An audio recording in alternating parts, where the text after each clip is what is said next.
Can you turn off my mic? My mic, can you turn it off?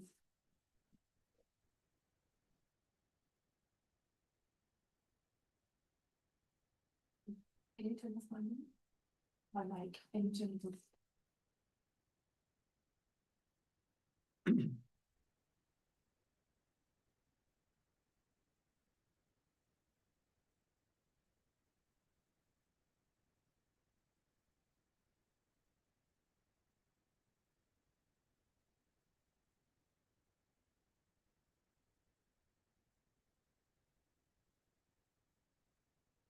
Okay, just double checking the live, just to make sure the feed is, it looks as if it's because I have put it on. Yeah, that's fine. So we are web streaming and we are live. Welcome to our community. Just a few seconds whilst we are finishing to set up. Thank you.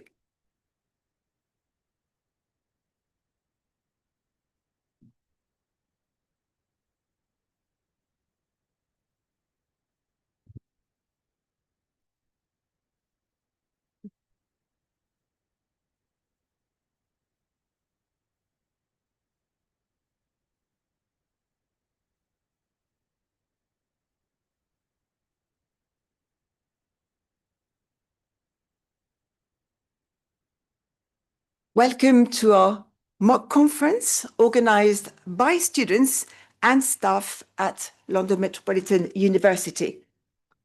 This is a fictitious event for the sole purpose of interpreting education. I would like to thank a few key players today. First of all, I'd like to thank Marion Nudding. She's our head of speakers today. She's a student on the MA Conference Interpreter. She's right opposite me over there in the booth. And she was our head of speakers, as I've mentioned. She made sure that all the speakers were contacted and were on time to provide the slides and the keywords. And this is priceless. Thank you very much, Mario, for being so engaged. I'd like to thank Anjana Lashman, our head of agenda. She made sure that the agenda was amended as we went along during the preparation phase. Then I'd like to thank Stephen Sharp, our head of interpreters, also referred to as the chef d'équipe, a French term that we use in the interpreting world. I'd like to thank Jeanne Rougemont, our head of technology for today, who makes sure that all the interpreters were heard online and on site. Welcome to the interpreters in the booth. They are London Met students on the MA Conference Interpreting. There's something special about this MA Conference Interpreting. It's delivered both on site and online in a synchronous mode. So you can see with their cameras on today that the interpreters are interpreting. And they've got their cameras on to show you that they are real people. This is not AI interpreting, they are real people. And I'll say a little bit more about them later on, but they come from all parts of the world. So for example, you can keep your cameras on. Today we have got interpreters interpreting in London, Panama with Anjana, Monterrey in Mexico, Denmark with Julia, Gilles in Benin, we've got Lara from Luxembourg, and Roxanne in Australia. So welcome to all the interpreters today. You can now turn off your camera. I'd like to welcome all the colleagues present with us today. First, there is my wonderful colleague, Robert Russell. And Robert, it's great to have you online today. And I know you will dedicate your time to the online interpretation. On site, on my left, Anton is present, Anton Gerada. Both of you interpret for the European institutions, and Anton is also my husband. So don't be surprised if we hold hands or, during the mock conference, but I don't think so. But just in case, we don't want any rumors going around. Welcome to friends and family who are also connected online. We would like to welcome our graduates, also called ambassadors. today Zahira is with us, and the ambassadors are very special to us. They support the new students whilst continuing to benefit from the university support to carry on with their professional development. I would also like to thank all our tutors who support the students through the highs and lows of the interpreting education.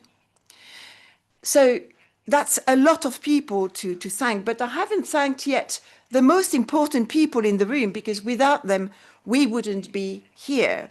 And this is the speakers. So I'd like to thank Amandine Borlon.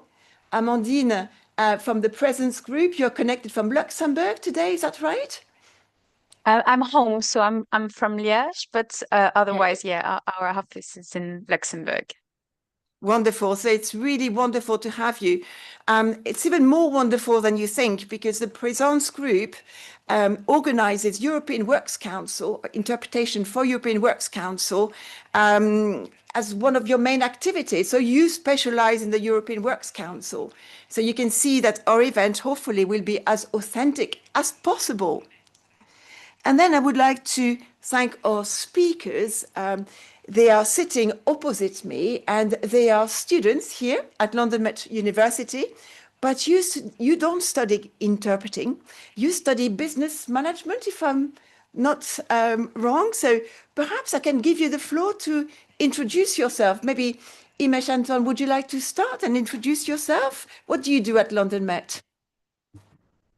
Hi, my name is Imesh Anton. I'm studying International Business Здравствуйте, Management меня at зовут Имеш London. Антон, и я изучаю управление бизнесом в London Metropolitan. Okay, we have got an issue with one of the interpretation who is coming out online. So please, Russian, you're not in the booth yet.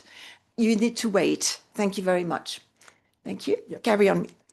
So yeah, my name is Imesh Anton. I'm studying International Business Management and my third year at the moment.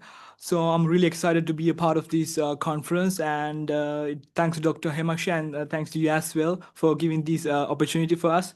Yep, really excited for this opportunity. Thank you very much. And today you're going to be our finance director, a very important job. Thank you very much. Then, Subi, would you like to introduce yourself? Hello everyone, I'm Subiksha Dayalan and I'm a third year student and I'm also studying International Business Management. And today I will be representing an overview of marketing strategy of Nexara Motors, and yes, I will be speaking as the marketing director today, and thank you for the opportunity. That's wonderful. And it's great because I have a French accent when I speak English, and you have an accent that we've never had on the course before. So we are really excited to practice with your accents. It's wonderful. Natalie, would you like to introduce yourself? Hallo zusammen, ich heiße Nathalie Thoma. Okay, so maybe, hold on. Now you're on mute. Is your microphone on Zoom on mute? Ja, okay. Hallo zusammen, mein Name ist Nathalie Thoma. Ich bin hier für 4,5 Monate und mache hier mein Auslandssemester an der London Met und studiere ebenfalls Business Economics und freue mich sehr, heute teilnehmen zu dürfen und auf diese Möglichkeit, an der European Commission Conference teilzunehmen, und bin sehr gespannt. Vielen Dank. Wonderful. That's great. And finally, I'd like to say a big thank you to a colleague of mine who's sitting opposite me, Daniela Aparicio. We were together a few weeks ago for a roundtable on the topic of interpreting education. And you've traveled all the way from France to be with us today. So a very warm welcome. Thank you very much for being here with us today. Excellent. So I think that we have now started our session. It is the end of me speaking English. I will speak now in French, and it is the official start of our European Works Council.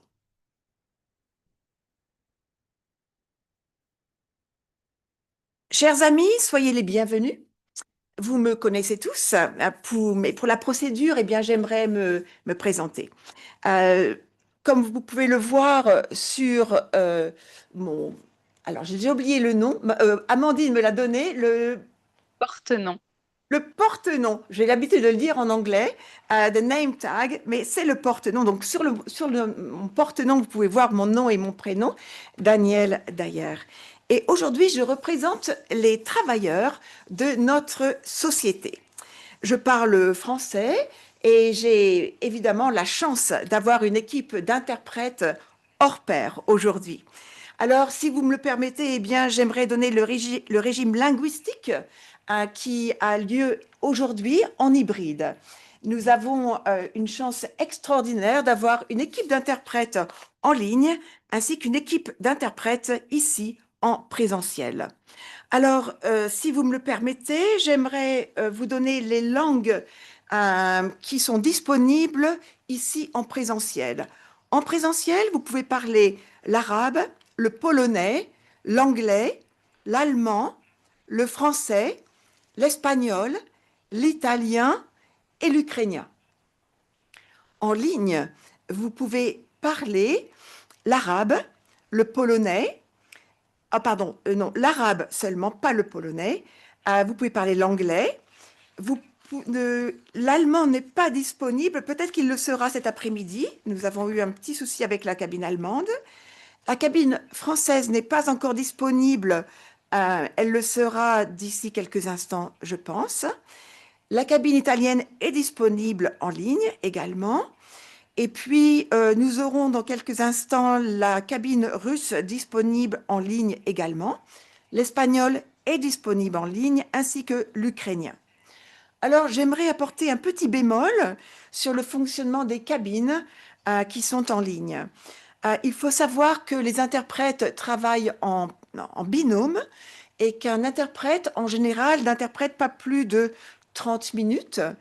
C'est pour cela que vous entendrez un changement d'interprète dans les cabines. Toutefois, dans les cabines arabes, françaises, russes, espagnoles et italiennes, non pas italiennes, seulement celles que je viens de nommer, eh bien, il n'y a qu'un interprète en ligne. Et donc, à un certain moment, vous entendrez l'interprète qui vous dira l'interprète, maintenant, va prendre une pause et vous aurez donc une petite pause où il n'y aura pas d'interprétation. Nous sommes désolés, mais malheureusement, c'est tout ce que nous avons pu faire pour aujourd'hui. Alors, notre groupe Nexa Drive est un groupe que vous connaissez bien, c'est notre réunion annuelle, c'est notre séance plénière. Je vous ai donné le régime linguistique en ligne, mais j'aimerais tout d'abord accueillir notre PDG comme il se doit, Amandine Borlon. Donc, Amandine, nous nous connaissons depuis de nombreuses années maintenant. Nous faisons ce travail depuis, j'essaie de me souvenir depuis combien de temps, mais je crois que ça fait depuis plus de 10 ans que nous travaillons ensemble sur ce CEE. Donc, je vous souhaite la bienvenue aujourd'hui.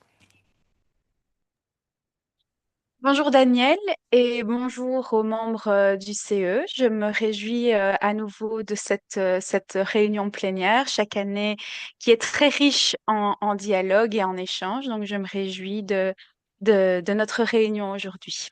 Благодарю за возможность Can I поучаствовать в этой please ежегодной. tell the Russian interpreter not to interpret now? You're not in the booth. Please, you can interpret with your microphone off until you are assigned a booth online. Thank you very much. Alors, j'aimerais revenir sur l'une des mesures qui a été décidée, qui avait été suggérée à cette même époque l'année dernière. D'habitude, c'est toujours Amandine qui vous accueille. La séance plénière est toujours, évidemment, elle est toujours menée par le PDG. Mais l'année dernière, nous avons décidé d'alterner la présidence de notre séance plénière pour donner un ton d'égalité aux représentations. Alors, j'aimerais remercier tous les membres du CEE. Nous avons voté l'année dernière et c'est un résidu donc de ce qui a été décidé de l'année dernière. Alors cette année, c'est moi qui vous accueille, c'est moi qui préside notre séance de travail, mais l'année prochaine, je redonnerai le flambeau, je repasserai le flambeau à Amandine qui représente bien sûr notre groupe. J'aimerais bien sûr valider l'ordre du jour. Il est à votre disposition. Il est en ligne, bien évidemment. Nous avons eu une réunion de préparation et tous les documents ont été fournis à l'avance. J'en suis reconnaissante à tous les collègues qui ont pu s'organiser un peu mieux que l'année dernière parce que si je regarde les notes de l'année dernière, il y avait eu des réclamations, tout le monde n'avait pas reçu les comptes rendus à l'avance, tout le monde n'avait pas reçu notre ordre du jour à l'avance, mais cette année, eh bien, nous avons mis les bouchées doubles et je dois dire que je suis assez satisfaite d'avoir pu travailler en équipe avec vous tous et l'ordre du jour est donc à la disposition de tous. J'aimerais, si vous le voulez bien, voter à main levée pour approuver l'ordre du jour. Donc, je regarde autour de moi. Est-ce que quelqu'un voudrait intervenir pour ajouter quelque chose à l'ordre du jour ou pour peut-être contester un point dans l'ordre du jour qui vous paraît peut-être pas clair? Donc, si vous avez quelque chose à nous suggérer ou à souligner, n'hésitez pas à lever la main pour commenter sur l'ordre du jour. Non? Je vois qu'il n'y a aucune main levée. Donc, j'aimerais conclure que l'ordre du jour est adopté officiellement. Je vous remercie. Si je regarde le compte-rendu de notre dernière réunion, eh bien, nous avons noté la dernière fois que la réunion préparatoire devait être maintenue et spécialement, elle devait être maintenue avant la réunion, la séance plénière d'aujourd'hui, avant notre réunion annuelle. L'année dernière, elle avait été annulée sans préavis. Cette année, elle a eu lieu le 1er mars en ligne et je dois dire que ce fut un succès. Je crois que le fait d'avoir été en ligne a facilité les échanges et la communication. Tous les participants étaient présents, ce qui a renforcé le dialogue social. J'aimerais vous en remercier tous. Ensuite, si vous me le permettez, j'aimerais revenir sur les critères qui ont été établis par la directive 2009-38/EC. Comme vous le savez, la directive a été renégociée au cours de ces 2 dernières années et nous savons qu'il y a eu quelques changements et ces changements sont à la faveur de la représentation des travailleurs. Nous en sommes vraiment reconnaissants et je dois dire que nous avons pris en compte ces changements qui ont été inclus dans la directive. Alors, par exemple, grâce à ces changements, eh bien, les documents ont été reçus 1 semaine à l'avance plutôt que quelques jours à l'avance. Alors, je sais que tout vient à qui sait attendre, mais c'est la première fois que cela se produit, donc cela mérite d'être souligné. Enfin, pour terminer, eh bien, c'est la grande nouveauté, n'est-ce pas? C'est notre fonctionnement hybride. Eh bien oui, nous sommes vraiment ravis d'avoir cette démocratisation de la participation, spécialement des représentations des travailleurs en ligne. Donc, nous avons une représentation de l'Espagne, de l'Allemagne, de la France, même de l'Ukraine. Donc, nous en sommes vraiment ravis. Alors, nous avons un grand nombre de présentations qui vont avoir lieu. Nous avons des diapositives qui seront partagées. Elles seront partagées ici sur place. Donc, si vous intervenez en tant que en tant que personne qui présente, en tant qu'intervenant, eh bien, vous n'aurez qu'à nous dire quand vous voulez que que vous changiez quand vous vouliez que, je vais y arriver, quand vous voulez que nous changions la diapositive. Alors, je dois vous dire quelque chose. La nuit dernière, nous avons tous partagé le même hôtel. En plein milieu de la nuit, il y a eu une alerte incendie. Il a fallu que nous évacuions le bâtiment à 3 heures du matin et nous avons très peu dormi. Donc, si vous voyez les cernes sous les yeux, eh bien, si vous m'entendez bafouiller un petit peu, eh bien, c'est dû malheureusement au manque de sommeil. Alors, j'espère que vous serez compréhensifs sur ce point. Mais nous avons tous survécu, c'était une fausse alerte, heureusement, et nous sommes là en chair et en os ce matin, prêts à l'action. Alors, si je regarde notre ordre du jour, eh bien, j'aimerais maintenant donner la parole à notre premier intervenant. Notre premier intervenant, il s'agit de Robert Russell, qui est en ligne et qui va nous parler du groupe, des stratégies du groupe. Et puis, eh bien, il faut revenir sur l'année passée, bien sûr, et nous avons envie de savoir ce qui s'est passé au cours de cette année. Alors, avant que nous commencions, nous avons petite mise à jour qui est nécessaire au niveau des cabines d'interprétation. Donc, je vous demande quelques minutes de patience. Je vous remercie.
Ok, je vous remercie de votre patience et j'ai le plaisir de vous dire que les cabines russes et les cabines françaises sont disponibles maintenant en ligne. Je vous remercie.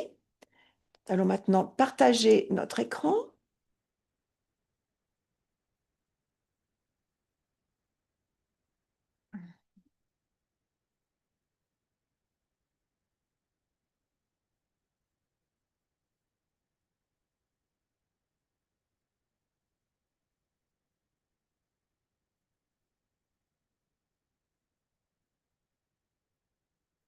Voilà, donc maintenant, nous pouvons voir les diapositives ici en présentiel. Alors, j'aimerais donner la parole à Robert Russell. Robert, you've got the floor.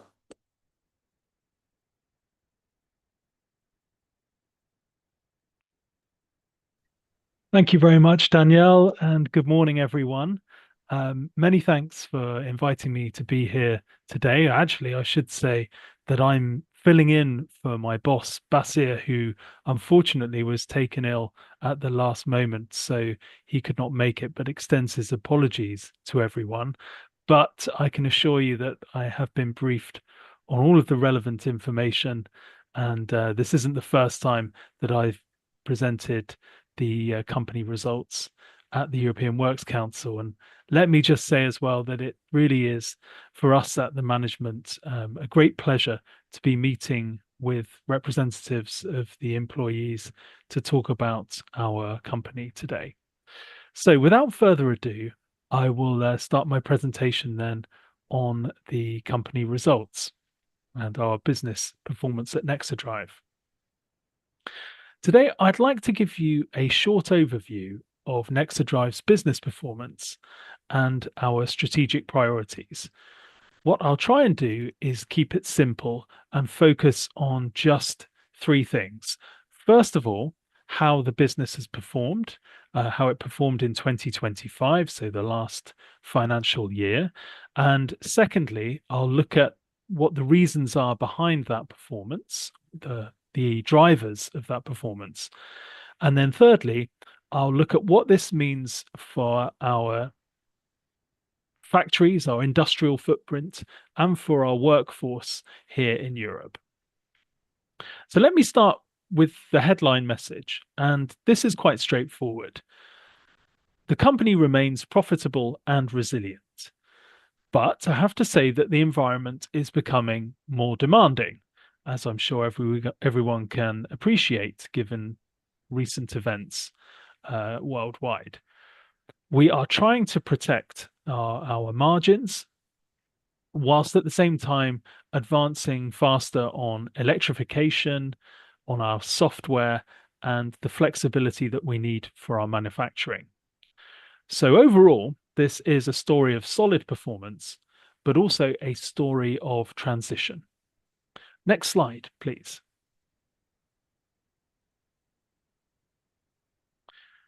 So let us begin with the 2025 performance snapshot.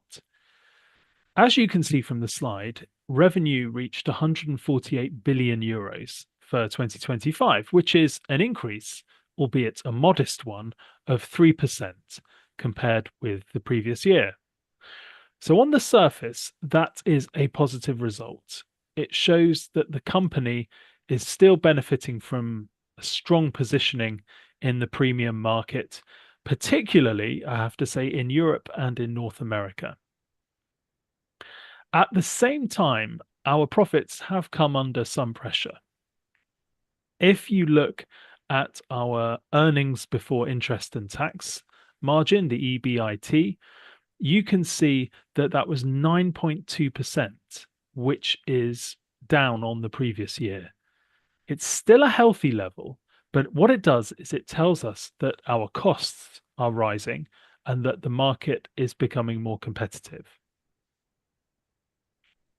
I mentioned transition a moment ago, and everyone here knows about our plans for a transition towards electric vehicles. And if you look at battery electric vehicles, they represented 22% of this mix. So we're clearly moving in the direction that we at the management want to see. Electrification is progressing, I'm pleased to say. However, the total number of vehicles delivered fell by 4% to 2.18 million units, which means, in layman's terms, that the company sold slightly fewer vehicles overall. So if I had to summarize the slide in one sentence, I'd say our revenue held up well, but our margins and our volumes have come under pressure. One of the main reasons is regional imbalance. Europe and North America remained positive, whilst China was more difficult, with softer prices and weaker momentum. Next slide, please.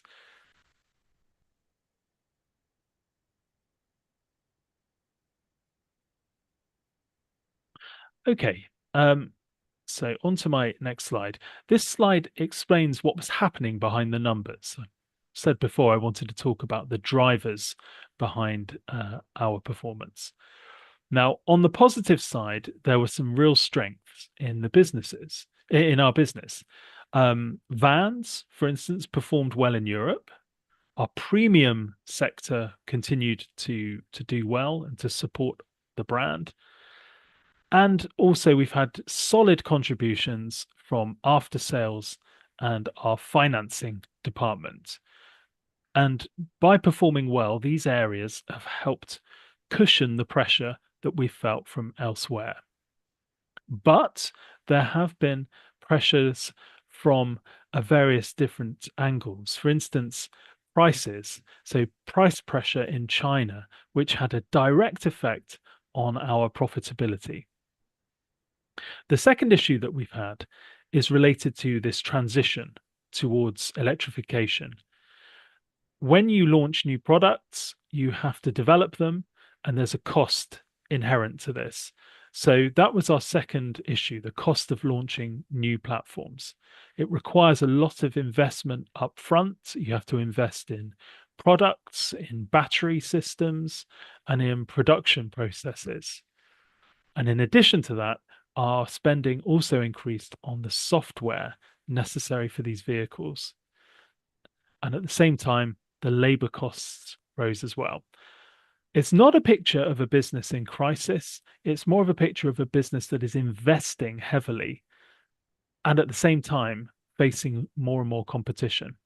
And I think that's important to remember when we're here in the European Works Council context, because when our earnings become more pressured, then management usually starts looking at how we can achieve efficiencies, flexibility, productivity, and make improvements to our overall footprint. Next slide, please. Thank you. So what does management want to do next? What are our strategic priorities for 2026 to 2028? We have 4 priorities that our strategy relies on. The first is profitable electrification. We do not just want to grow our EV sales at any price. No, what we want to do is to expand the electric portfolio while at the same time protecting our margins. That means, yes, we launch more models, but also we do it more selectively. The second priority is software and digital services. The idea is not just to sell cars, but to generate more income from services, things like driver assistance features, over-the-air upgrades for cars, for instance. So that's the second priority. Our third priority is to be more flexible in terms of our production. What we mean by this, and here I'm really addressing the workers' representatives, we have to be able to adapt faster. Our plants have to be able to adapt. We have to build different vehicle drivetrains more efficiently, and we have to respond more quickly to changes in the market. And the fourth and last priority is cost and cash discipline. At management, what we want to do is control investment. We want to reduce our fixed costs and protect our cash generation. And I'm happy to say that at this stage, the message for everyone is that there's no broad restructuring planned today. So that's good news, but clearly we do still want to focus on efficiency. Next slide, please.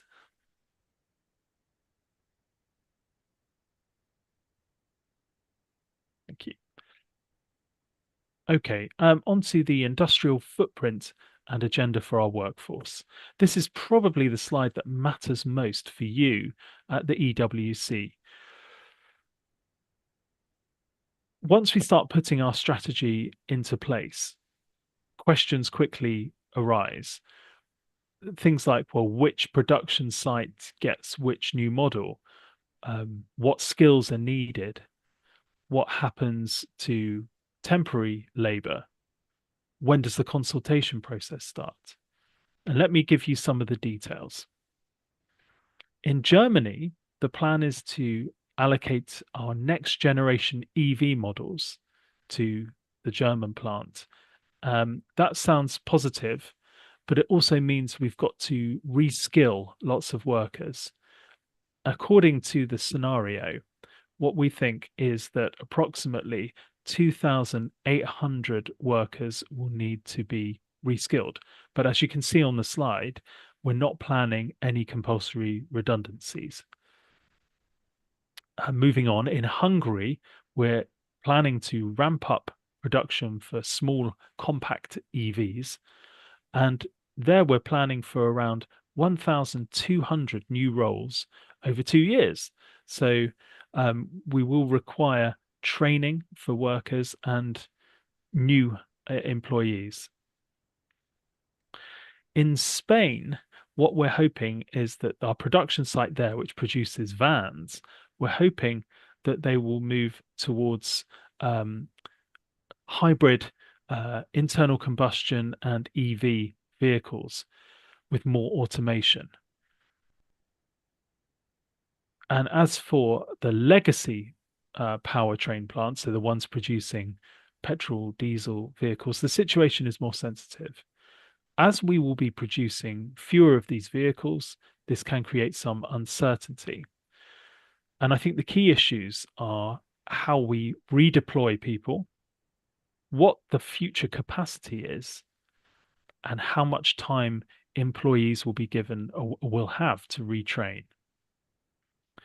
What we're trying to do from the management side is to be cautious, and we're doing this deliberately. We're trying to consult before we take any major decisions that would affect the workforce or affect our plants footprint. We're planning on reskilling, large-scale reskilling by 2027, and we're trying to keep a very tight control on recruitment. So the message is mixed again. There are areas of growth, such as in Germany, in Hungary particularly, but also there are some risks from transition. Next slide, please. Thank you. So to conclude, this final slide reflects the kind of exchange we would expect in the EWC meeting. As I've said, demand for our premium vehicles remains solid, but there is pressure. And what we have to do is recognize that the industry is under pressure. We need to remain competitive in Europe. So our immediate priorities for now are launching new models, generating cash, and also working out how we can monetize, how we can make money from our software, our upgrades, as I was saying before. So I think the message from this presentation that I'd like everyone to go away with is that it's not a story about decline at all. This is a story about transformation and transition. As I said before, we're moving towards a different kind of vehicle, a different kind of future now. But whenever you have a transformation or a transition, then timing, transparency, and consultation are just as important as the financial results themselves. Thank you very much, everyone, and I look forward to exchanging views with you.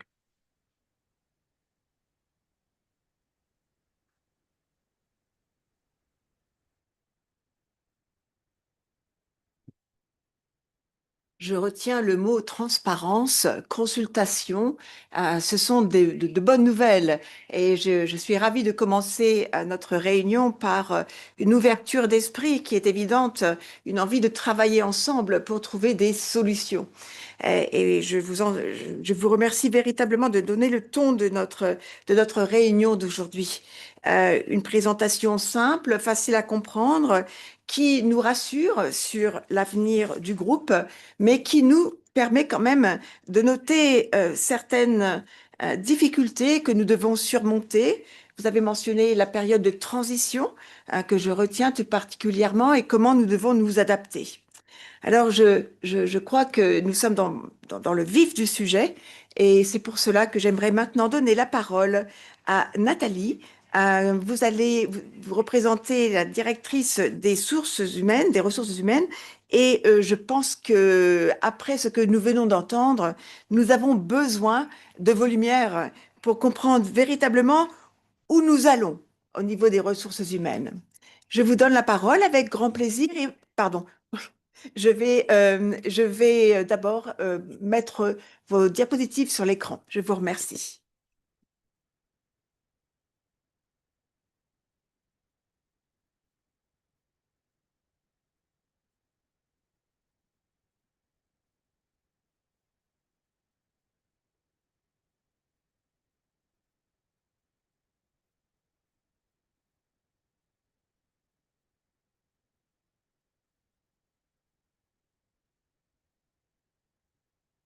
Vielen Dank, Robert, nochmal für den umfassenden Einblick in die Geschäftsentwicklung und die strategische Ausrichtung von Nexara.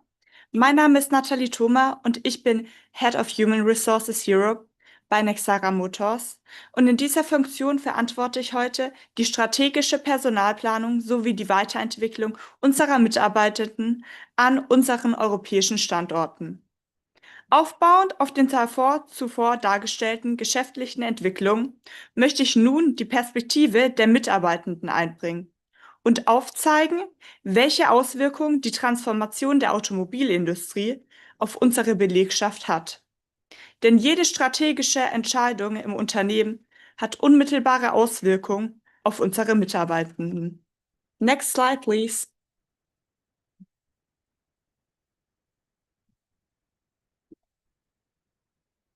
Werfen wir nun einen Blick auf unsere Mitarbeiterstruktur in Europa. Nexara beschäftigt aktuell rund 18.500 Mitarbeitende an verschiedenen europäischen Standorten.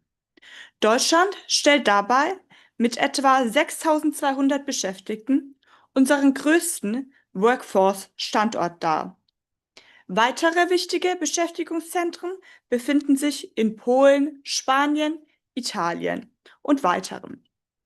Diese geografische Verteilung ermöglicht es uns, technologische Kompetenz, Produktionskapazitäten und Kosteneffizienz innerhalb Europa miteinander zu verbünden. Gleichzeitig verdeutlicht diese Struktur, dass strategische Entscheidungen, beispielsweise im Bereich Produktion oder Standortentwicklung, unmittelbare Auswirkungen auf eine große Zahl von Mitarbeitenden in unterschiedlichen Ländern haben. Next slide, please.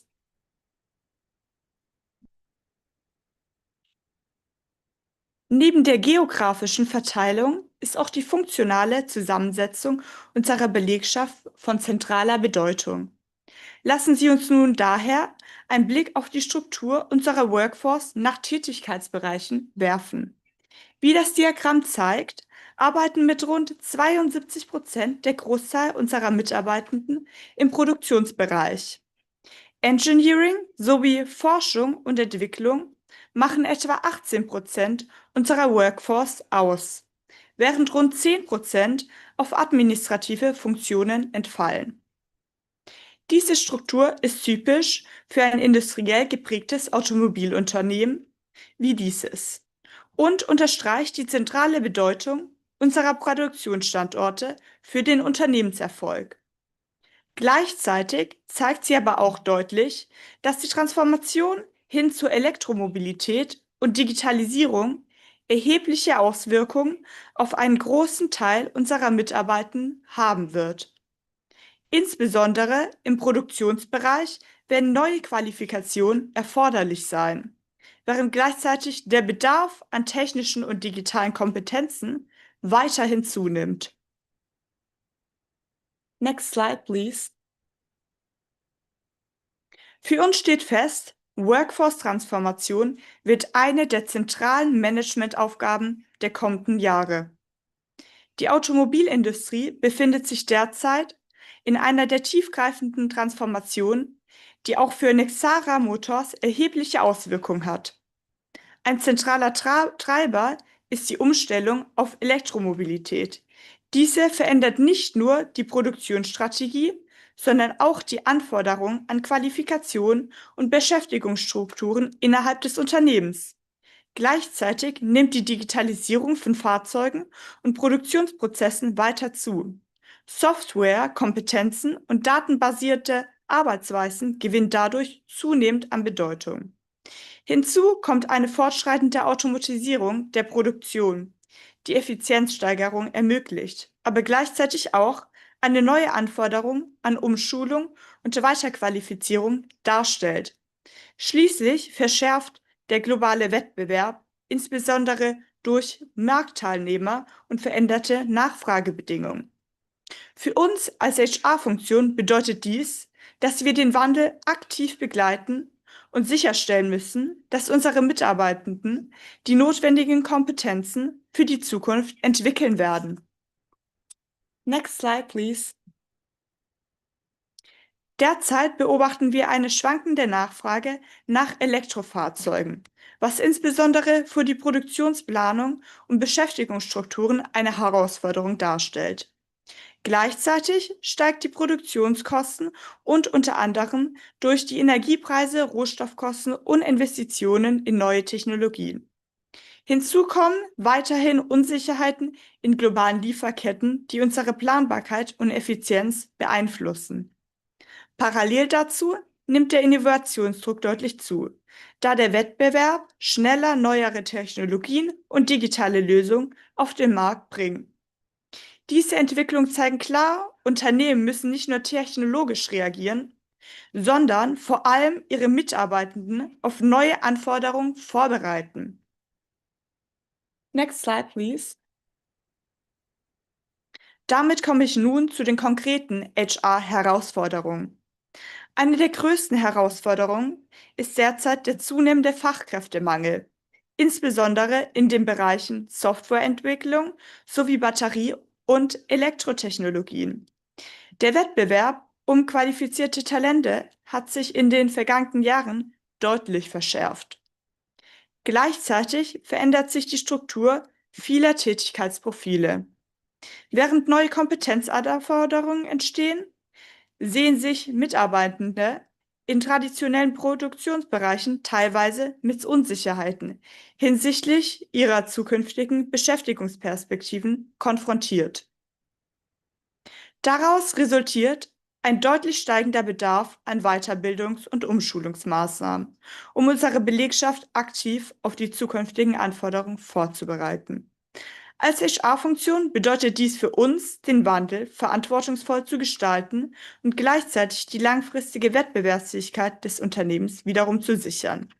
Unser Ziel ist es, Transformation nicht nur wirtschaftlich erfolgreich, sondern auch sozial nachhaltig zu gestalten. Next slide, please. Im Rahmen des kontinuierlichen Austausches mit Arbeitsvertretungen und lokalen HR-Teams haben sich in den verschiedenen europäischen Standorten unterschiedliche Anliegen und Erwartungen der Mitarbeiter herauskristallisiert. In Deutschland stehen insbesondere mögliche Produktionsanpassungen im Fokus. Viele Beschäftigte fragen sich, wie sich die Transformation hin zur Elektromobilität langfristig auf die Beschäftigungssicherheit und Qualifikationsherausforderungen auswirken wird. In Spanien wird verstärkt die hohe Exportabhängigkeit einzelner Werke thematisiert, wodurch Unsicherheiten in Bezug auf Nachfrageentwicklung entstehen können. In Italien spielen zusätzlich umweltbedingte Produktionsrisiken eine Rolle, die Auswirkungen auf Standortstabilität und Arbeitsbedingungen haben können. In Polen wiederum stehen Fragen zur Lohnentwicklung sowie zur langfristigen Attraktivität der Standorte im Mittelpunkt.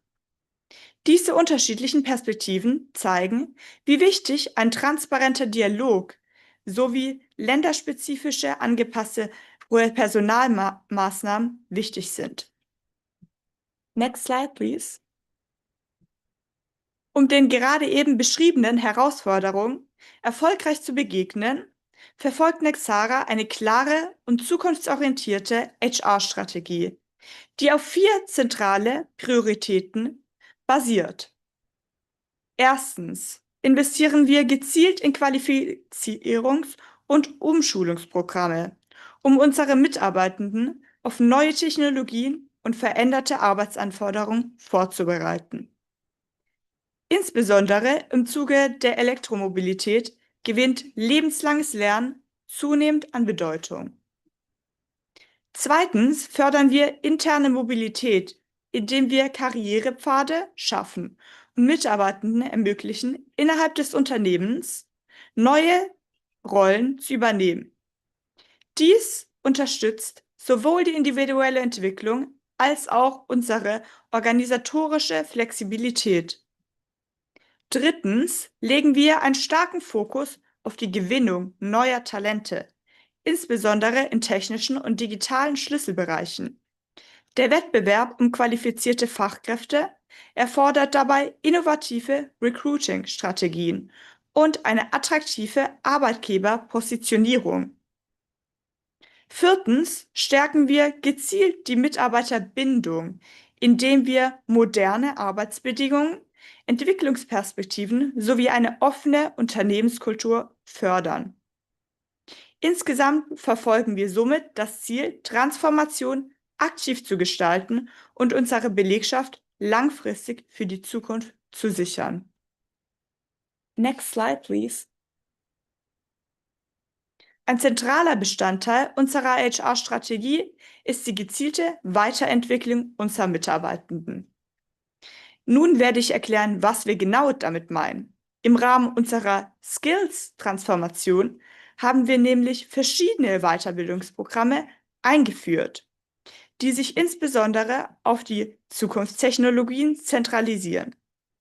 Dazu gehören Trainings im Bereich Batterietechnologie, Softwareentwicklung sowie Qualifizierungsmaßnahmen zur Unterstützung der zunehmenden Automatisierung in der Produktion. Darüber hinaus investieren wir gezielt in die Entwicklung unserer Führungskräfte, um den Wandel auch kulturell und organisatorisch erfolgreich zu begleiten.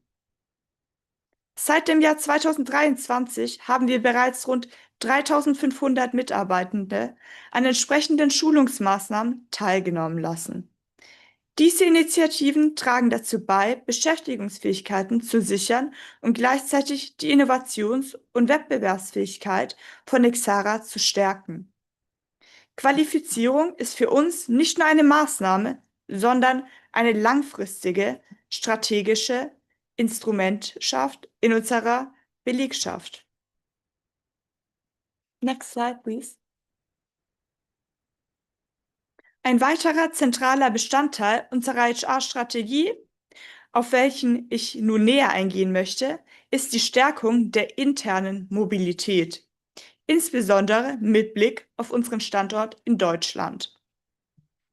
Durch die Transformation zur Elektromobilität verändert sich die Tätigkeitsprofile, wie ich schon deutlich gemacht habe, sehr. Deshalb unterstützen wir unsere Mitarbeitenden aktiv dabei, sich innerhalb des Unternehmens weiterzuentwickeln und neue Rollen zu übernehmen. Ein wichtiges Instrument ist dabei unsere europäische Jobplattform, die Transparenz über offene Stellen schafft und es Mitarbeitenden ermöglicht, sich standortübergreifend zu bewerben. Gerade in Deutschland fördern wir zunehmend gezielt standortübergreifende Versetzungen, beispielsweise von klassischen Produktionsbereichen in neue Wachstumsfelder wie Software, Batterietechnologie oder auch Digitalisierung. Unser klarer Ansatz lautet dabei Umschulung statt Stellenabbau. Wir möchten vorhandene Kompetenzen sichern, Motivation erhalten und gleichzeitig die Zukunftsfähigkeit unserer Unternehmen stärken. So leisten wir einen wichtigen Beitrag, um den Strukturwandel sozial verträglich zu gestalten und die Wettbewerbsfähigkeit langfristig zu sichern. Next slide, please. Neben Qualifizierung und interner Mobilität spielt für uns das Wohlbefinden unserer Mitarbeitenden eine zentrale Rolle, insbesondere in Zeiten tiefgreifender Transformation, wo vor allem auch häufig Unsicherheiten herrschen können. Gerade an unseren deutschen Standorten erleben viele Beschäftigte diese Unsicherheiten durch technologische Veränderungen und neue Kompetenzanforderungen. Deshalb haben wir gezielt Employee Support Programme aufgebaut. Dazu zählen unter anderem Mental Health Programme, flexible Arbeitsmodelle sowie unsere Employee Assistance Programme, die Mitarbeitende in berufliche und persönliche Herausforderungen unterstützen. Ein weiterer entscheidender Erfolgsfaktor ist für uns der aktive Sozialdialog. Wir setzen bewusst auf eine enge Zusammenarbeit mit den European Works Council sowie auf transparente Kommunikation über Veränderungen, Perspektiven und Entwicklungsmöglichkeiten. Unser Ziel ist es, Vertrauen zu schaffen, Motivation zu erhalten und den Wandel gemeinsam mit unseren Mitarbeitenden zu gestalten. Denn nachhaltiger Unternehmenserfolg ist nur möglich, wenn Transformation auch sozial verantwortungsvoll umgesetzt wird. Next slide, please. Abschließend lässt sich feststellen, dass die Automobilindustrie weiterhin in einer tiefgreifenden Transformation ist. Diese Transformation wird auch in den kommenden Jahren an Geschwindigkeit gewinnen. Für Nexara Motor bedeutet das, dass wir unsere Organisation, unsere Kompetenzen und insbesondere unsere HR-Strategie kontinuierlich weiterentwickeln müssen. Die zentrale Botschaft unseres heutigen Updates ist daher, unsere Mitarbeitenden sind einer der wichtigsten Erfolgsfaktoren für eine tiefgreifende Transformation. Gerade in Deutschland sehen wir, wie stark der Wandel Produktionsstrukturen, Qualifizierungsanforderungen und Karrierewege verändert. Deshalb setzen wir gezielt auf Investitionen in Kompetenzen, Weiterbildung, interner Mobilität und Mitarbeiterbindung. Nun, wenn wir uns die Mitarbeitenden aktiv unterstützen und ihnen Perspektiven bieten, können wir Wettbewerbsfähigkeit sichern, Innovation fördern und nachhaltiges Wachstum ermöglichen. Mit diesem Ansatz möchten wir den Wandel nicht nur managen, sondern gemeinsam mit unserem Team gestalten. Vielen Dank für eure Aufmerksamkeit.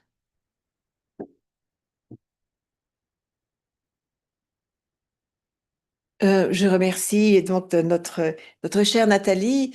Vous étiez là également l'année dernière et je me souviens très bien de votre présentation qui était à la fois claire et pleine de sens. Et je vois que cette année, une fois de plus, eh bien, vous nous donnez un rapport qui est très clair sur lequel, pardon, nous allons pouvoir discuter cet après-midi. J'ai hâte de connaître les avis des différentes représentations aujourd'hui présentes. Et je pense que vos diapositives que nous avons eues à l'avance et votre présentation très claire nous ont permis d'avoir une idée assez cadrée sur les ambitions de la société. Je vous remercie. Et puis, sans plus tarder, puisque nous sommes un petit peu en retard sur l'ordre du jour, eh bien, j'aimerais donner la parole à Madame Subiksha, qui va représenter donc le marketing. Et c'est une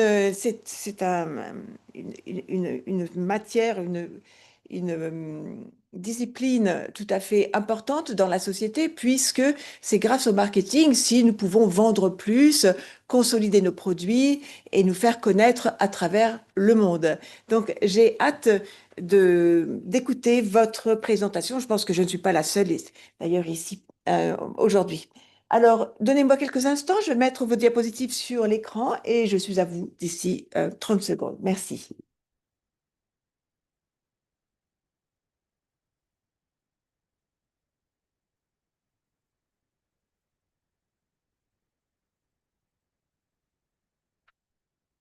First of all, I would like to thank Natalie for the insightful update on the HR report. Good morning, everyone. My name is Subiksha Dayalan, and I'm the Marketing Director of Nexara Motors. And today I will be presenting an overview of our marketing strategy and performance across European markets over the past year. As the automotive industry continues to evolve, particularly with the transition towards electric mobility and changing consumer expectations, marketing plays a critical role in shaping how Nexara Motors communicates its innovation, sustainability goals, and brand value to customers across different regions. So today we will be looking into our marketing strategy, key initiatives, and performance indicators. We will also be discussing regional market insights and conclude with strategic priorities moving forward. Next slide, please.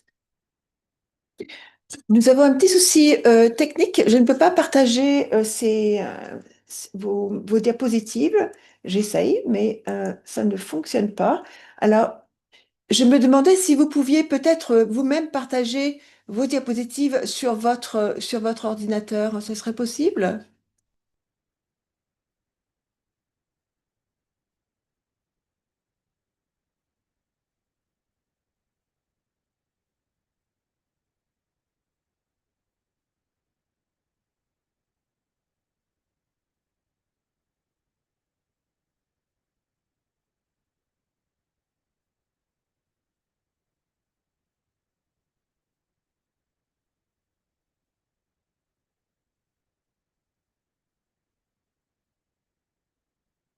Because I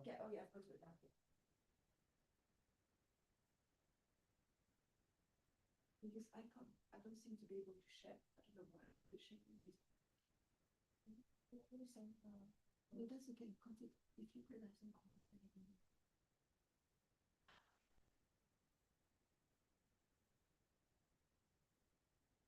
Écoutez, donc nous avons un petit souci avec les diapositives. Il est possible que pendant la présentation, je sois en mesure de partager mon écran, mais en ce moment, Zoom, malheureusement, ne me donne pas la possibilité de partager ces diapositives. Alors, je sais que nous les avons reçues à l'avance, et donc nous les avons tous, et nous pouvons continuer de suivre votre présentation sur les diapositives. Donc, n'hésitez pas à nommer les diapositives pendant que vous présentez l'information. Je vais continuer d'essayer de présenter, de partager mon écran. Je vous remercie.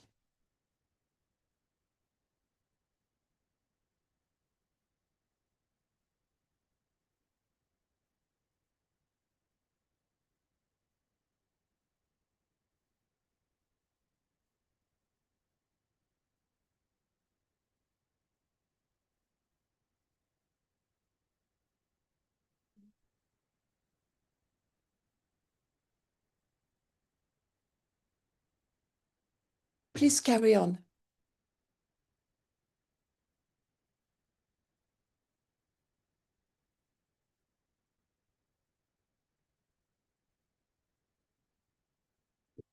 So the good news is that people online can see the slides. So people connected on Zoom can see the slide, and I can see Amandine is indicating that she can see the slide. I'm not exactly sure why they're not showing on site, but we've got them on your computer, and everyone else has got this access to the slides. So please carry on. Thank you. Next slide, please. So That's fine. Thank you. Let me begin with an overview of our marketing strategy across European markets. So in 2025, our marketing strategy focused on strengthening brand presence and supporting sales growth across our international operations. As a multinational company, Nexora Motors combines a strong global brand identity with marketing strategies adapted to local market conditions. Our key priorities include brand visibility across Europe, and strengthening the brand positioning on an increasingly competitive automotive market. And another important focus was promoting the transition toward electric and hybrid vehicles, reflecting the wider transformation taking place within the automotive sector. We also expanded digital marketing platforms to improve customer engagement and ensure customers can interact with the brand across multiple channels. At the same time, the marketing team worked closely with regional sales teams to support local sales activities as well. Finally, our strategy emphasized the importance of adapting marketing to reflect local market conditions, consumer preferences, and regulatory environment across European markets. Next slide, please.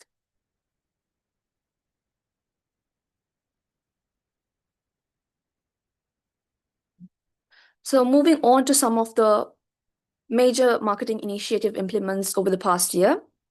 One of our key activities involved product launch campaigns for the brand and the newest hybrid and electric vehicle models. These campaigns were designed to highlight the focus on innovation, sustainability, and technology advancement. And in addition, we implemented advertising and media campaigns across television, print media, outdoor advertising, and digital platforms to ensure consistent brand communication across all channels. We also increased the brand's participation in industry events, which allowed us to showcase new models and strengthen the relationship with partners and customers.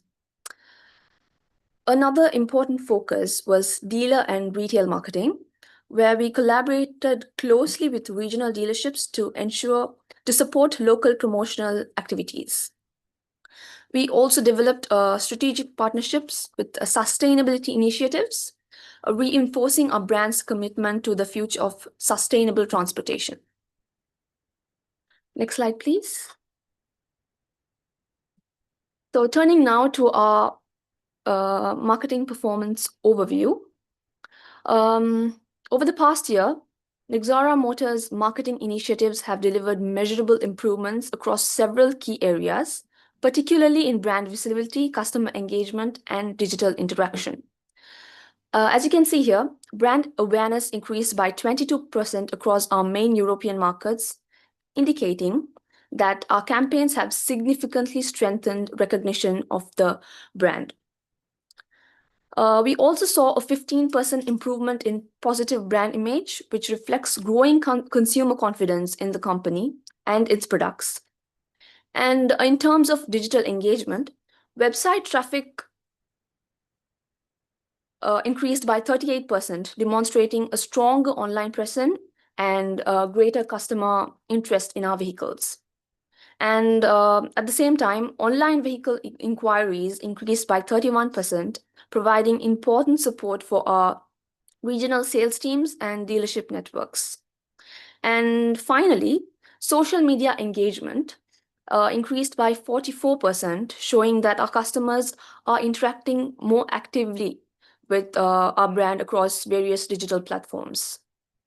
And in order to evaluate the effectiveness of our marketing activities, Nexara Motors closely monitors a range of key performance indicators across our market as well. And for example, marketing campaigns generated 27% more qualified sales leads compared to the previous year. This increase in lead generation has helped support both our dealership network and our online sales channels. We also observed a 12% increase in customer conversion rates, meaning that a greater proportion of potential customers ultimately chose our brand vehicles. Customer satisfaction has also improved with survey results showing a 14% increase in customer satisfaction scores. We have also achieved a 4% increase in market share within targeted electric vehicle segments, reflecting a growing demand for our electrified models. Together, these indicators provide a clear picture of how marketing contributes to both brand development and business growth. Next slide, please. Looking now at regional market performance, it is important to recognize that Nexara Motors operates across diverse European markets, each with its own customer and consumer preferences and market conditions. In Germany, one of our largest markets, the demand for electric vehicles continue to grow, although competition within the sector is particularly very strong. Whereas in Spain, the brand has achieved strong customer engagement and positive brand recognition, with increase in hybrid vehicles. In Italy, marketing efforts have increasingly focused on sustainability and environmental messaging, reflecting both consumer expectations and broader environmental priorities. Meanwhile, in Poland, Poland represents a growing market with significant long-term growth potential. So in this market, our focus remains on increasing brand awareness and strengthening our market presence. Next slide, please.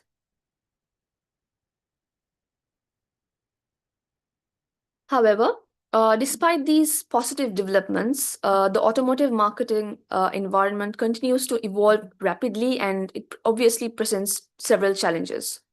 And one of the most significant challenges is the transition toward electric mobility, as our HR director mentioned.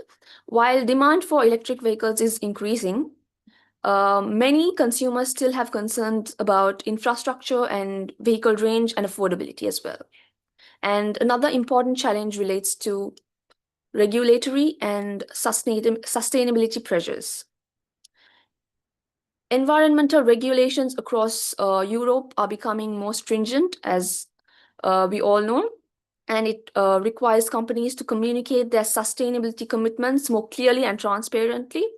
And as the marketing department, it is very important that we communicate to our consumers properly. We also face market division across European markets, where consumer behavior economic conditions and government incentives vary considerably between countries. Finally, customer purchasing behavior is changing rapidly. Increasingly, customers conduct extensive online research and vehicle configuration before visiting a dealership, which means that marketing must provide a seamless digital customer experience. Next slide, please. Looking ahead, the marketing division has identified several strategic priorities for the coming year. First, Nexara Motors will continue to strengthen its position in electric mobility, particularly through marketing support for new electric and hybrid vehicle launches. Second, we will further develop an integrated omnichannel marketing strategy, ensuring a consistent and seamless customer experience across digital platforms, dealerships, and traditional media channels. Another key priority is expanding our use of data-driven marketing and customer insights, which will allow us to better understand customer behavior and improve campaign effectiveness. We will also prioritize closer collaboration with regional teams, ensuring that our global marketing strategy reflects local market conditions and customer expectations. And finally, Nexara Motors will continue to reinforce sustainability and brand trust as central pillars of our brand identity. And to conclude, the past year has demonstrated the growing impact of marketing in supporting Nexara Motors' strategic objectives across European markets. And through multiple campaigns, stronger digital engagement, and close collaboration with dealership networks, as I mentioned, the marketing division has contributed to increased brand visibility, improved customer engagement, and measurable growth in key performance indicators.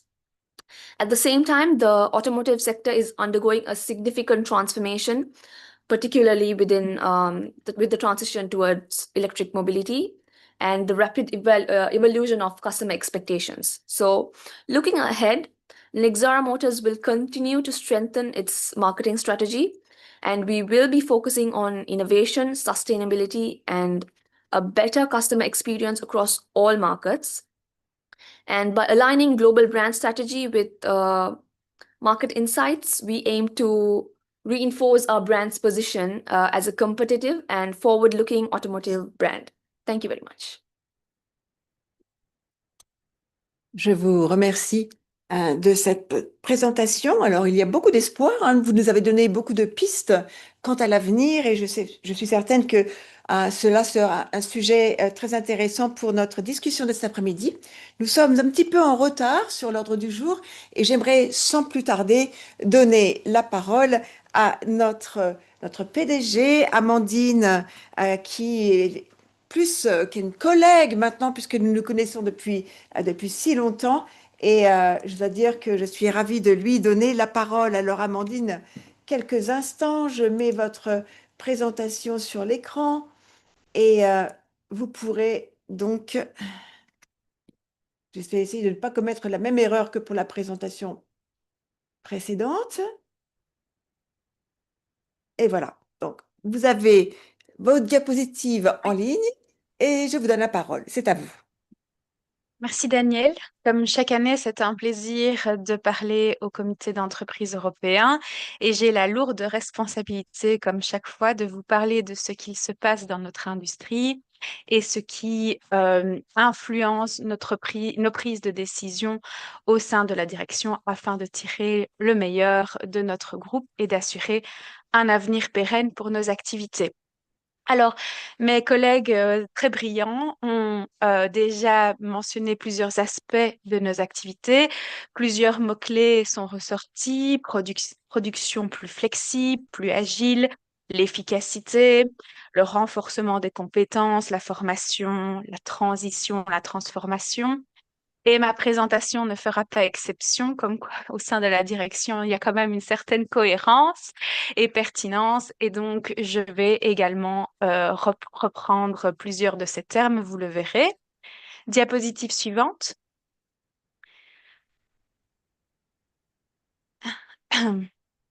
Donc, aujourd'hui, nous allons essayer de comprendre ce qu'il se passe dans notre industrie, que s'est-il passé en 2025, quelles ont été les fortes tendances qui se maintiennent ou pas en 2026. On parlera, comme mes collègues l'ont déjà fait, de l'électrification, des modèles électriques plus abordables qui inondent le marché, la montée en puissance des constructeurs chinois, c'est un peu l'éléphant dans la pièce, une transformation industrielle profonde, ça a été également mentionné par mes collègues. On parlera également de l'impact des politiques publiques, des enjeux d'infrastructure et d'énergie, du type de motorisation. Ça, c'est vraiment pour dresser l'image de notre industrie. Et une fois qu'on aura une meilleure compréhension de tout cela, j'aborderai brièvement les conséquences que cela a pour notre groupe, même si chaque point a été mentionné dans les présentations de mes collègues. Diapositive suivante. Tout d'abord, l'accélération de l'électrification.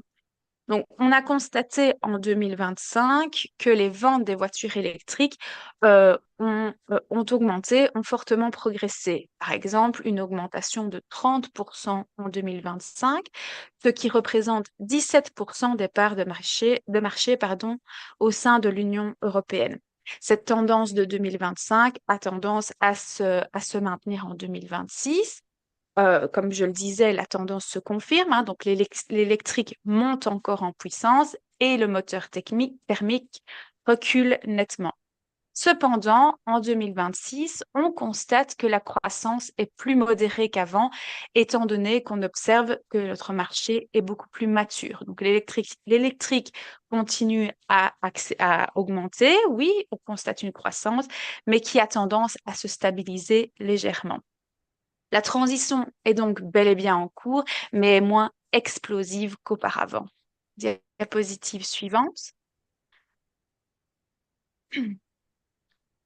Voilà, comme je le disais, on observe que notre marché est rempli maintenant de modèles électriques plus abordables, d'une arrivée massive de petites voitures électriques dont le prix va entre 20 et 25 000 euros. Par exemple, en 2026, il y a 35 nouveaux modèles qui ont été et qui seront lancés en Europe et la majorité seront des modèles électriques ou hybrides. Quel est l'impact? Eh bien, on constate une démocratisation du marché et un élargissement des voitures électriques au grand public. Donc, ce ne sont plus simplement les pionniers ou ceux qui sont sensibles au sujet de l'écologie qui vont aller acheter un modèle électrique. On constate donc que ce modèle est plus abordable pour la majorité des consommateurs. Diapositive suivante. Voilà, un petit peu l'éléphant dans la pièce, comme je le disais, nos concurrents chinois, une vraie montée en puissance des constructeurs chinois. On constate que les marques chinoises telles que BYD ou MG gagnent rapidement des parts des marchés. Par exemple, en janvier 2026, ils représentaient plus de 80% des ventes. Certains mois, en Europe, on constate que les ventes BYD dépassent même Tesla. Quelles sont les conséquences? Mes collègues l'ont mentionné aussi. Il y a une pression énorme qui est exercée sur les constructeurs européens, sur notre groupe, mais pas seulement. On constate que c'est la même chose pour nos concurrents chez VW, Renault et BMW. Diapositive suivante. Alors, c'est un mot-clé qui est revenu plusieurs fois, que l'on a entendu, transformation, transition. Ici, j'aimerais vraiment insister sur la transformation industrielle profonde que vit notre industrie. On n'est plus simplement des mécaniciens, hein, on passe d'une production mécanique, une industrie mécanique avec le moteur technique, à une industrie plus technologique où on doit produire des batteries, des logiciels, des softwares, des composants électriques qui viendront s'intégrer dans la voiture électrique. Donc, il y a vraiment une transformation de notre façon de produire. On constate aussi qu'il y a une dépendance accrue à certains composants que nous ne sommes pas encore en mesure de produire nous-mêmes, par exemple les batteries ou une dépendance à certains composants produits en Chine. Il y a donc deux enjeux clés liés à cette transformation. Tout d'abord, la souveraineté industrielle européenne, donc pouvoir produire chez nous, pouvoir dépendre de notre production et pas des importations, et la reconfiguration des chaînes de valeur. Diapositive suivante. Alors, nous sommes une industrie qui est fortement influencée par des facteurs externes, on vient de le voir, mais notamment aussi par les décisions des politiques publiques. Vous n'êtes pas sans savoir que l'objectif de l'Union européenne est de mettre fin aux moteurs thermiques en 2035. Alors, on a constaté un léger recul, retour en arrière. On sait que certains ajustements sont encore possibles quant à la date de fin, mais il n'en reste pas moins que l'objectif reste bel et bien de mettre fin au thermique.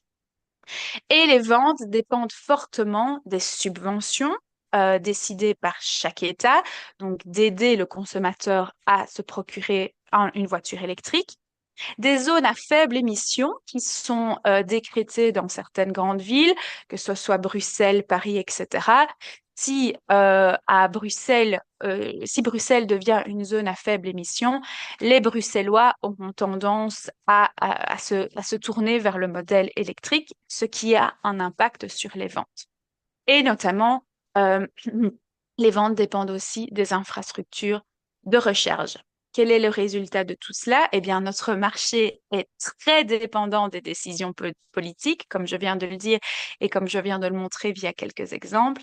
Et il y a des variations très importantes selon les pays. Oui, il y a les lignes directrices européennes, mais chaque pays peut les décliner, traduire ces lignes directrices européennes en loi nationale, en décision nationale qui varient d'un pays à l'autre. Les subventions en Espagne ne sont pas les mêmes qu'en Belgique ou qu'en France. Les zones à faible émission, pareil, les décisions ne sont pas les mêmes d'un pays à l'autre et nous devons adapter nos ventes, les ventes de différents modèles aux différents pays. Diapositive suivante. Un autre enjeu extrêmement important, c'est d'abord l'enjeu des infrastructures et également l'enjeu lié à l'énergie. Il y a un point qui est extrêmement critique dans le développement de la voiture électrique, c'est le développement du réseau de bornes de recharge. Si je n'ai pas de quoi recharger ma voiture électrique, je ne vais pas me tourner vers ce modèle-là. Il y a également l'optimisation du réseau électrique, faire en sorte que les recharges soient plus efficaces. Il y a de nouvelles technologies telles que le smart charging ou le V2G. Quel est le problème actuel? Eh bien, tout d'abord, on constate qu'il y a potentiellement une saturation des infrastructures. Donc, on arrive vraiment au maximum de ce que le réseau actuel de recharge peut offrir. Or, comme on l'a vu, les ventes de modèles électriques sont en augmentation. Et cette situation représente donc un frein à l'adoption massive des consommateurs, des conducteurs, à se tourner vers ce modèle-là. Diapositive suivante. Alors, dernier point de contexte pour vraiment comprendre l'industrie dans laquelle nous évoluons, le type de motorisation. Comme on l'a vu, je pense que c'est clair pour tout le monde, il y a un déclin rapide du thermique pur. Donc, on a donc tendance à se tourner vers l'électrique, une électrification très forte de la flotte en Europe. Cependant, il y a différents freins que nous venons de mentionner. L'hybride, dans ce contexte actuel, semble donc être une solution de transition importante et on voit qu'il y a un possible recul du plug-in hybride à moyen terme. Diapositive suivante. Alors, maintenant qu'on comprend un petit peu mieux l'environnement dans lequel nous évoluons, on comprend mieux les décisions qui sont prises par notre groupe. Cela a été montré par mon collègue Robert Russell ou par ma collègue Nathalie et également pour le marketing. Notre industrie est en forte transformation et nous devons nous adapter. Que fait notre groupe dans ce contexte? Eh bien, tout d'abord, un fort investissement dans la recherche et le développement. C'est en lien notamment avec la transformation de notre production industrielle, donc pouvoir devenir être plus performant dans la partie technologique et également en lien avec la souveraineté industrielle européenne, pouvoir produire ce dont on a besoin pour construire nos voitures. Le mot-clé a été déjà mentionné par mes collègues, l'efficacité. On a vu que nos coûts sont en augmentation, c'est nécessaire pour l'investissement, pour la recherche, pour le développement. Il n'en reste pas moins que nous sommes une entreprise et nous cherchons à faire du profit. Nous devons donc être efficaces dans les différents aspects de notre activité. Un exemple dans la partie achat. Même si on cherche à être plus indépendant, pour le moment, nous sommes toujours dépendants des importations de certaines matières premières et pièces détachées. Nous voulons donc nous assurer que notre approvisionnement soit de qualité, mais au meilleur prix possible. Il y a donc un programme d'efficacité qui a été lancé dans le département achat. Il y a également des synergies qui sont prévues entre les différents sites de production. Alors, je sais que je suis entourée de représentants du personnel, donc c'est un mot qui fait peur, synergie. Cependant, je pense que ma collègue des ressources humaines a été très claire et très rassurante sur le sujet. On mise sur une attrition naturelle, donc laisser les personnes partir à la retraite. Certaines personnes quittent aussi naturellement notre entreprise pour rejoindre un autre groupe. Donc, on mise plutôt sur l'attrition naturelle plutôt que sur les licenciements.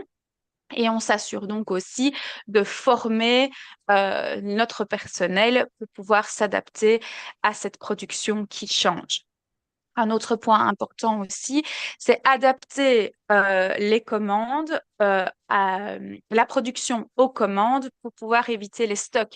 Puisque si nous avons trop de stocks, trop de voitures qui dorment dans les entrepôts, c'est de l'argent qui dort également et qui est que l'on ne peut pas utiliser pour le groupe.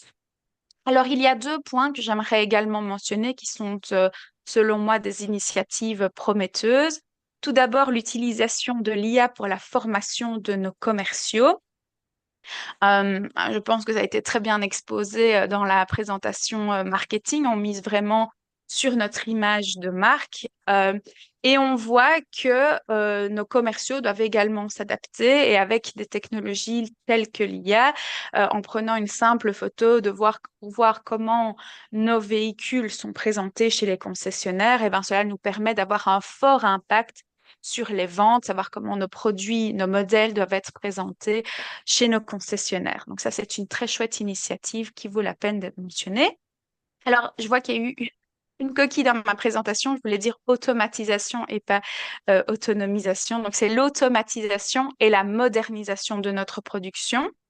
Il y a plusieurs projets pilotes qui sont en cours pour cet aspect-là. Par exemple, en France, on a testé une application qui permet de préenregistrer les conducteurs de camions qui viennent pour nous approvisionner en matières premières et en pièces détachées, ce qui permet des livraisons plus rapides, plus fluides. Il y a également des projets de production autonome, donc sans intervention humaine, ce qui permet de nous améliorer donc en tant qu'efficacité, mais qui a aussi un impact sur la sécurité de nos travailleurs, puisqu'il y a moins d'intervention humaine, moins de déplacements avec des chariots élévateurs. Donc, c'est vraiment un test, un projet pilote qui est extrêmement prometteur. Voilà, j'espère qu'avec ce contexte que je vous ai dressé et les différentes initiatives qui sont prises en interne pour notre groupe, j'espère que vous verrez que nous sommes agiles, que nous investissons dans l'Europe. On ne cherche pas à se détourner de ce marché, on cherche à investir pour prendre le train en marche et saisir toutes les opportunités que cette transformation a à nous offrir. Voilà, c'est tout pour moi. Merci beaucoup. Merci beaucoup, Amandine. Alors, je dois dire que je sais que nous sommes un petit peu en retard sur notre ordre du jour. Il est midi. J'entends le carillon des chariots qui nous apportent notre repas. Je vais les faire patienter puisque nous allons avoir environ 15 minutes de retard. Alors, sans plus tarder, j'aimerais que nous passions à la dernière présentation. C'est une présentation absolument cruciale puisqu'il s'agit des finances. Et comme nous le savons, eh bien, l'argent, c'est le nerf de la guerre. Et donc, il faut absolument s'y attarder, comprendre où nous en sommes. Nous allons parler chiffres. Et sans plus tarder, j'aimerais donner la parole à notre directeur des finances, Imesh Anton. Merci, vous avez la parole et je vais partager vos diapositives sur notre écran. Je vous remercie.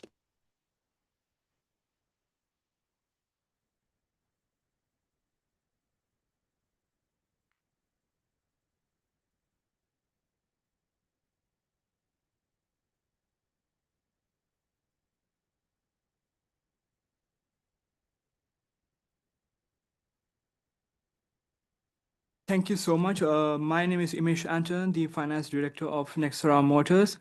Today I'll be taking you through our 2025 financial review. We are currently at a pivotal moment for the brand, and while the UK headquarters is performing at record levels, while our Spanish branch is facing some difficulties in terms of their financial situation. So I'm exactly here to show you how we are planning to leverage our UK success to fund a total recovery in Spain through our 2026 strategic plan and analysis. Next slide, please.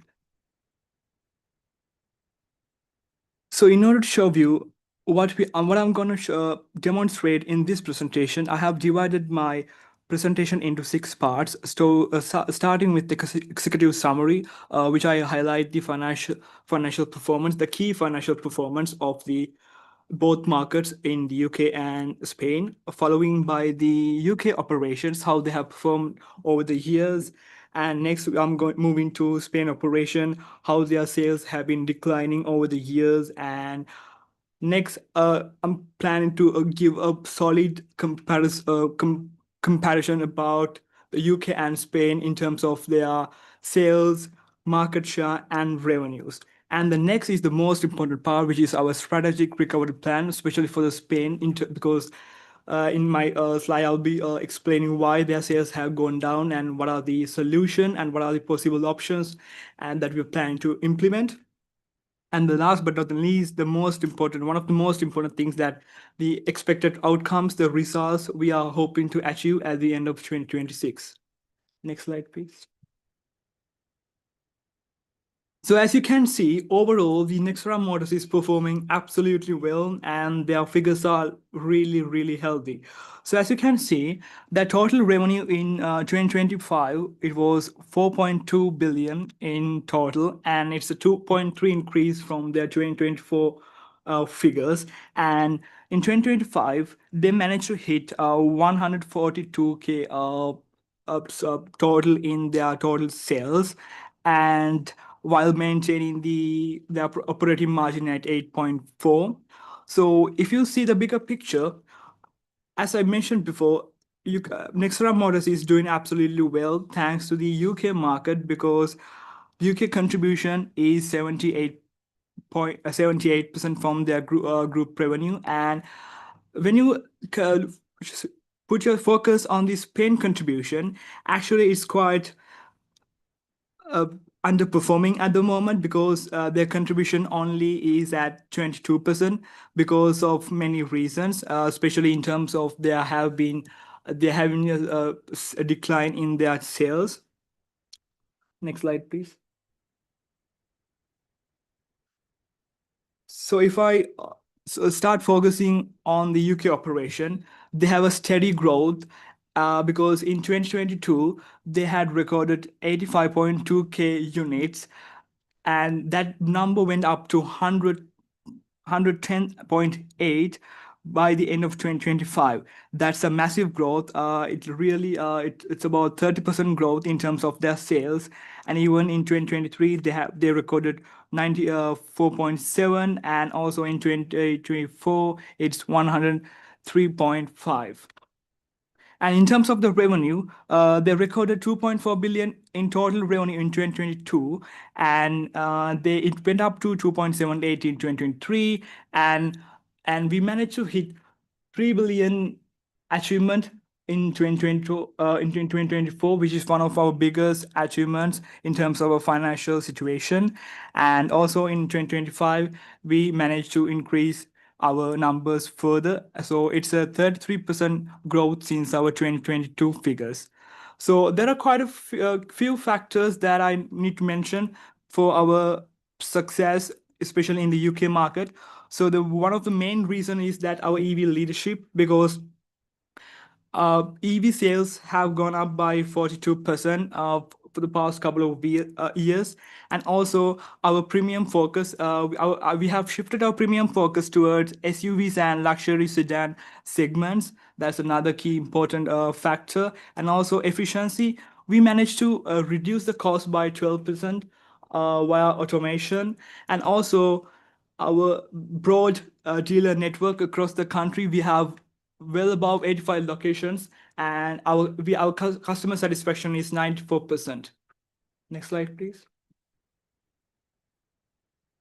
So when we shift our focus towards this Spain, actually it's quite alarmingly underperforming, because as you can see, their sales have been going down since the 2022. In 2022, they managed to hit 38.5k units in total, but that number went down drastically to 29.7 by year 2025. So clearly, they are showing a declining trend in their sales, and also in terms of their revenue, they have lost 285 million compared to their 1.25 billion revenue in 2022. So that's another bigger loss in terms of their revenue as well. And also they have lost their market share by 4.2, because in 2022 they've recorded 6.8% in the market share, but it has come down to 2.6 by the year 2025. Next slide, please. So in this session, I'm just going to demonstrate a comprehensive comparison between UK and Spain in terms of the sales, revenue, and the market share.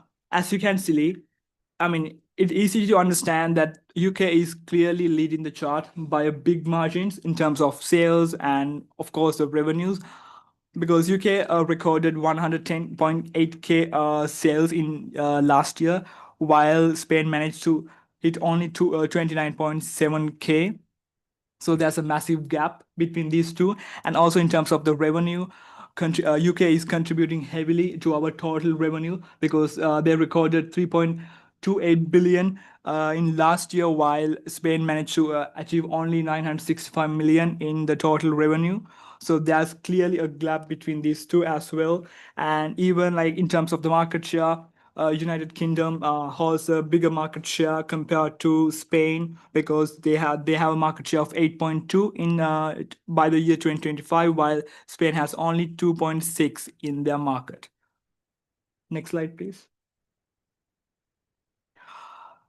So what's the reason for Spain's declining, especially in their sales? So I have found quite a few factors. So in order to understand it easy for everyone, I decided to divide all these factors into two major parts. So the first part is primary contributing factors, and the second one is secondary factors. So under the primary contributing factors, one of the reasons is that their product portfolio misalignment, because Spain market shows 40%, 45% preferences for compact vehicles, but Nextra's portfolio is 70% premium sedans and SUVs. So there's clearly a misalignment between what, as a company, what we want and what they are actually producing. And also intensified competition. Basically, German luxury brands such as BMW, they heavily invest on marketing, and definitely they are creating more brand awareness within Spanish market. So that's another key factor. And also economic and regulatory pressure. Also, Spanish automotive market contracted 3.2 in 2024. And also new emissions regulations increase vehicle cost by 8 to 10%, which has resulted reduce in demand for premium vehicles. And if you move to secondary factors, there are quite a few reasons. So one of the reasons is that dealer network gaps. There's a clear gap in dealer networks because for the optimal coverage, the standard is 42, but actually the Spain is at the moment they're having only 28 dealerships, so they're clearly lacking some dealerships at the moment. And also marketing investment deficit. Spain market budget is 40% lower than the UK, which means reducing the brand visibility across the country. And also operational efficiencies. In the production cost 80% higher than the UK due to lower scale and outdated process in Spain. And also, this is really noticeable because in Spain, they have had three leadership changes, like major three leadership changes for the past 2 years, which is really noticeable because, for example, like if they don't have like one management, like one proper leader for quite a prolonged time, they won't be able to stick to one plan because different managers, different leaders have different plans and they execute these plans in different ways. So having these different management changes in the past 2 years has caused some imbalance in their management, basically. So yeah, next slide, please. So in order to find solutions for the Spanish market, we have come up with a recovery plan. We call it a multi-phase recovery plan. So I have divided this plan into three main categories. The first one is organizational restructuring. And the second one is product portfolio realignment. And the third one is market and operational strategy. So under the first, the strategy, the organizational restructuring, we have to go for the workforce optimization. I know it's really hard, but it's necessary for the company and the future of its growth. So we have planned to have a 12% reduction, which is roughly about 180 positions. And rather than like what most companies do is like they lay off people in order to achieve these targets. But what we do is we give them the option. We give our employees the option to have voluntary redundancy rather than laying them off.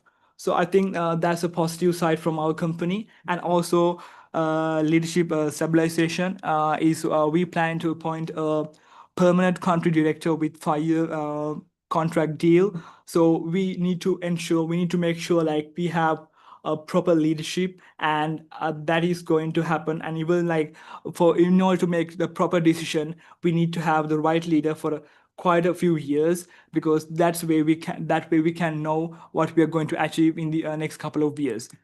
And also we are planning to save 24 million annually from workforce optimization, as I mentioned before. And the next thing is the product portfolio realignment. And we are planning to introduce new compact models by Q3 in 2026, targeting 40% of Spanish market. And also we plan to increase the EV vehicle share from 18% to 45% by the end of 2026. And if I move to the next strategy, market and operation strategy, we are planning to open 14 new dealerships in underserved regions by Q2 in 2026. So like basically what we want to do is like we want to open new branches, and we want to have new partnerships with people, especially in rural areas in Spain, in order to increase our network across the country. And also we want to increase the marketing budget by 60% with digital first approach. And as I mentioned before, so we are planning to have 12% reduction from our workforce optimization. But if we which is roughly like 180 positions. But if we cannot achieve that target, as I said, like we are not laying off anyone here, because that's not in our That's not ethical, like according to our company regulations. And so what we have another alternative to redundancy. So like I have four alternatives. One of them is early retirement. So we are offering early retirement for people who are age 55 or above that. And also we can transfer people from Spain branch to our UK branches. So we can definitely, because UK is doing absolutely well at the moment, and definitely it won't affect UK by any means. And also offering people 4-day work options if it's possible for them. Next slide, please. So these are the implementation timeline and key milestones. So in terms of the sales, we are planning to increase the sales by 1% in January in 2026 and 5% in June in 2026. And of course, at the end of the year, we plan to increase our sales by 9%. So if we divide our year into 4 quarters, of course, so we have different set of goals for each quarter to achieve. And in the first quarter, for example, we overall we plan to save 6 millions by of course through the workforce optimization and appointing new country director, and also reducing the cost via automation. In the second quarter, we are planning to have 7 new dealerships and implement dynamic pricing systems and many more strategies to implement to in order to increase this sales. And also in the quarter 3, we are planning to open another 7 dealerships and launch second compact model with 2 EV variants. And also in the following by the quarter 4, we are trying to achieve full year sales target of 35k units and reaching 6.5 operating margins. And we are hoping to capture 3.18 market share. Next slide, please. And this is our financial impact, the trajectory recovery matrix. So as I mentioned before, like by 2026, we are planning to hit 1.1 billion in total revenue in Spain.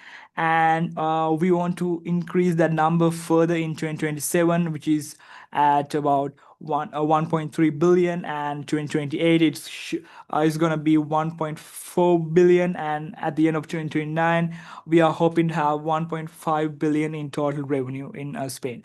So we have different strategies for cost saving, investment requirements as well. So under the cost savings, we are planning to save 54 million in total. So here's the breakdown. Through workforce optimization, we are planning to save 24 million. Through operational efficiency, we are planning to save 18 million. And through our supplier localization, we are planning to save 12 million.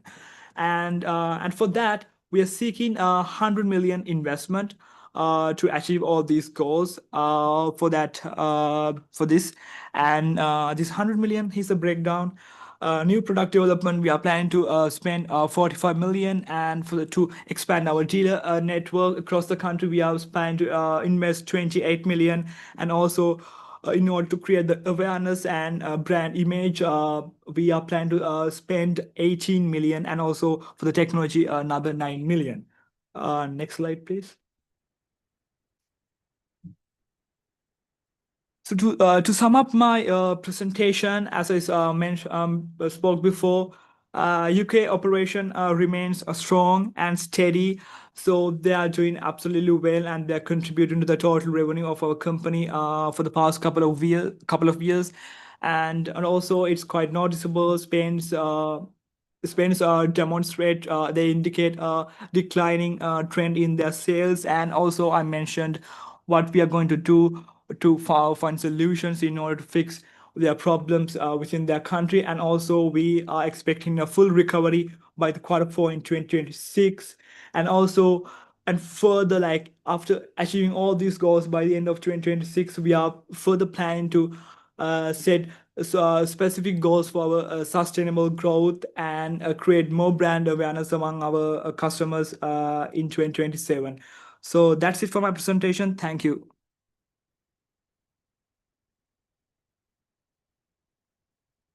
Nous étions en retard. Je pense que maintenant, avec la rapidité avec laquelle vous avez parlé, nous sommes presque en avance, je dois dire.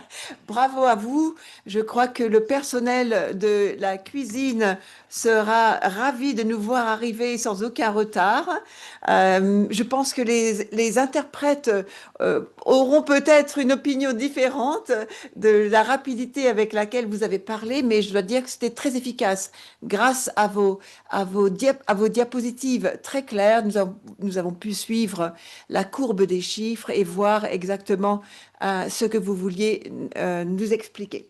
Je vous remercie à tous d'avoir participé à notre séance plénière de cette matinée. Nous allons prendre maintenant un déjeuner bien mérité. Nous sommes en retard de 20 minutes et nous nous retrouverons donc, si vous le voulez bien, à 13 heures. Je regarde mes collègues, 13 heures ou 13h20. Je pense que 13 heures. 13h20. D'accord, à 13h20, très bien. Mes collègues me font signe. Je pense que tout le monde a envie d'avoir une vraie pause. Les pauses sont toujours l'occasion de se parler de façon assez informelle, d'échanger les idées et de préparer le débat de cet après-midi. Alors, un petit rappel. Cet après-midi, donc, nous reprendrons à 13h20. Les délégations salariales donc, de l'Espagne, de l'Allemagne, de l'Italie et du Royaume-Uni seront présentes. Nous aurons notre petit débat à huis clos. Donc les représentants du management, malheureusement, vous allez avoir un déjeuner assez prolongé, je dois dire. Vous pourrez profiter des petits desserts peut-être qui resteront à votre disposition si nous ne les mangeons pas tous. Et j'espère que vous serez en mesure de nous rejoindre à 13h45 ou 13h45 ou 14h selon la portée de nos débats. Et puis, ce sera le moment d'échanger avec vous, de vous poser certaines questions sur ce que vous nous avez présenté ce matin.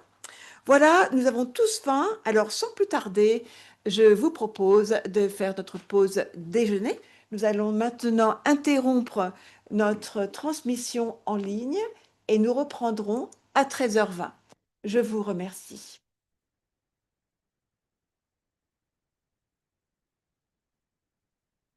Alors, je vous demande de patienter.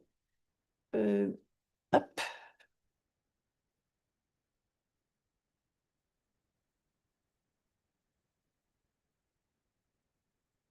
Ok, donc.